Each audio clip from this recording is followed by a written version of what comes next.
What do you think, Ray? Dave, how do I ask this? Wexit, what do you think?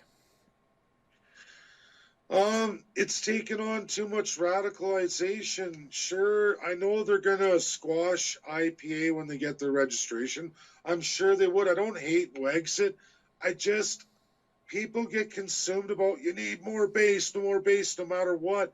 But then you lose your credibility and your viability, and that's where we're doomed. They've got way too many radical groups inside them now, and you know it. We're getting the you're lunatics, and the vast majority aren't going to vote for them. Will they see a great amount of votes? Will they get a percentage 10 times higher than mine? Sure they will. Sure they will. But and you can say, oh, that's where we're on our way, but on our way to what? You've got the UN knocked out of the narrative.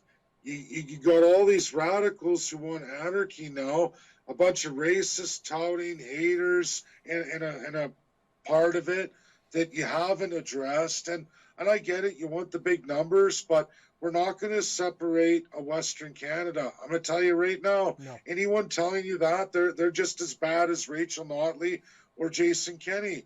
BC's never going to separate, and neither's Manitoba. Sorry, Alberta, Saskatchewan, sure. And they say, oh no, we're going to have this narrative. That's not what the media sold you as. It's not how you got your big following. I see people time and time again, Western Canada, Western Canada.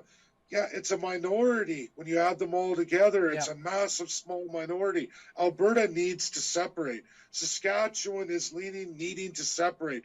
These are two provinces who have the ability, if properly educated and soundly made available by an articulate, well-groomed male or female that can go out there and win the hearts and minds of many. I mean, that's not going to be me. I'm a guy who always is supposed to be behind that person. Here's some more knowledge. Here, you got to know this. That's all I ever was supposed to be. Right. And because we couldn't get somebody like that, I had to go up front. Now everybody thinks, oh, I just go up front, the average, but and they don't care what's legal, what's true. It's what I want, what I want. I don't want a UN. I don't want these things. You don't have a choice, and you can keep saying you're going to have some revolution. You're just going to see a minority amount, even if 200,000 people online or by email say, yeah, revolution. No, let's just turn this upside down. Who's going to show up at the revolution? 500 people? And you're going to have a big SWAT team of arrests and people charged, and that'll be the end of it.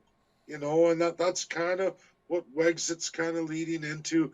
IPA is such a tiny, tiny group because they've isolated themselves from so many people. They backstab, betray. It's been going on since I resigned. I mean, it was there upon registration like every party. And I know where everyone's trying to steer it into this, and I'm glad they're holding out at least not to lose separation. But there's all these would-be, we're the next Conservative Party who's going to be in Confederation, full autonomy.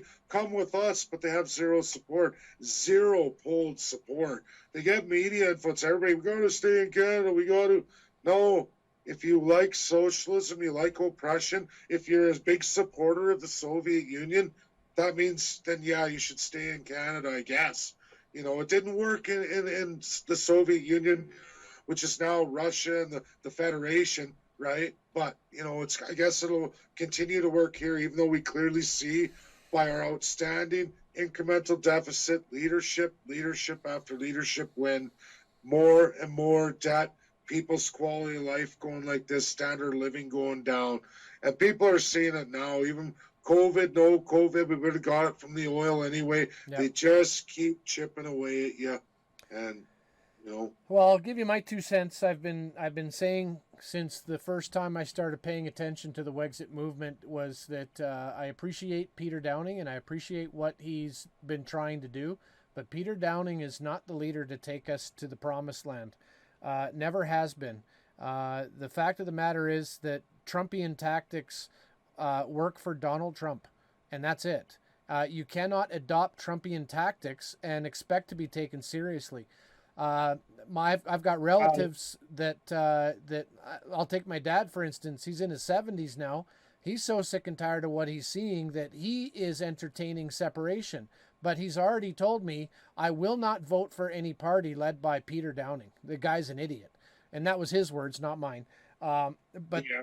but the fact of the matter I had an episode on. It's been a since deleted episode from an organization, if you want to call it, called Vote Wexit, and they did a coronavirus hoax video that was what you called earlier conspiracy theory and tinfoil hat wearing garbage. And I wasn't even arguing the merits of the overall argument. My problem is that if you're going to jump into conspiracy theories, you said it earlier, and I couldn't agree with it more. You'd better come with facts, and better be able to better be able to connect those dots with facts and prove them. And if you can't, shut up, because you sound like an idiot. And the fact that I approached Peter Downing specifically about this Vote Wexit YouTube channel, and the fact that they're spewing all kinds of weird stuff and they're using the Wexit name, aren't you upset about that?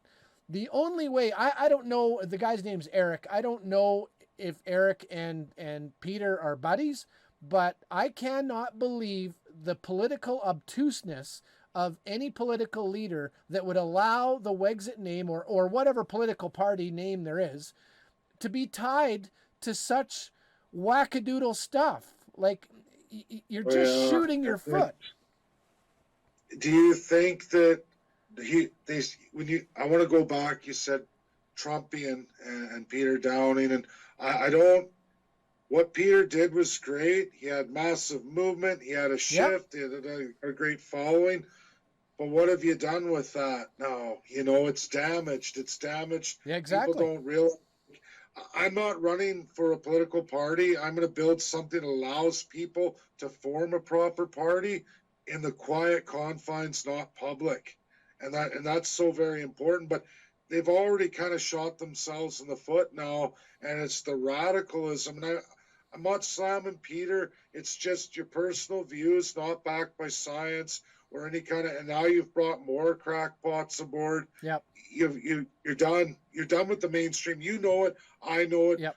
You know what? Nobody's knocked on. And then there's a few people in Wexit I appreciate it. And Peter too in his own rights. Like, let's give him credit for doing what he did. But absolutely, if you haven't gone around and knocked on enough doors to get answers before you champion something that most people don't share, and then they go like this, ooh, you're mentally ill or whatever it is, right?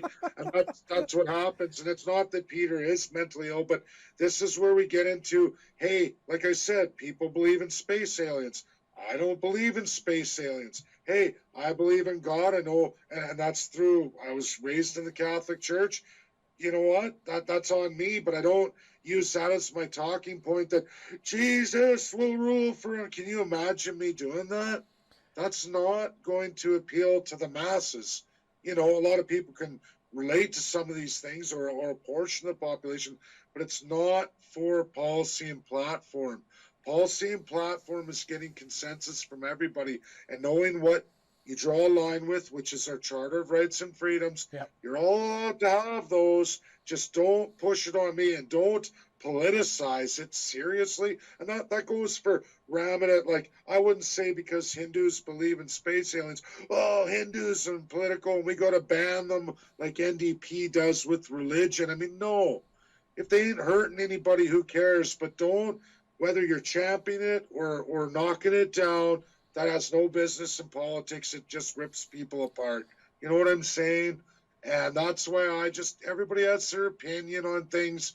There's opinion, then there's actual real fact, things that have to be addressed like a pandemic, and you have to look at the science. Now, you can have your thoughts on it. Hey, I have my own opinions. Hey, we should just have maybe older people, and those in this condition should be, refrain. Everybody else go about your business. I believe we should get the immunity, but I'm not going to start saying this drug or that or this. And I have no doctors, no legal team, no nothing. You know what? You're just creating crazy. And I see crazy, growing more and more. The old pitchfork and the torch in the Yep. air. Where's the Frankenstein? Or Dr. Dracula. These were creative works of art, but they're based on a reality of people's mentality. They'll Yep. make stuff up. They'll go radical when they don't understand something because it's just easier for them to do that. And that's not what you push forward, and it's a shame. No. It is going to cost, but there is a percentage who, if the population are gravitated to that, I guess people want to win that. But you know what? You're damned. You're truly damned. Agreed. And You've the easiest way, I think, and this is something that even for me, I've never been a wordsmith, but you have to learn how to talk to people in which you are going to offend the least amount of people while speaking truth. And that's something that is frustrating to see from the separatist side of things, where I'm still seeing something. I saw something even the other day, the term guerrilla warfare used, and I just cringed, going, you can't use that terminology when you're trying to start a movement and be taken seriously. You just can't use those words. Knock on doors and find out the reality. I've knocked on so many doors.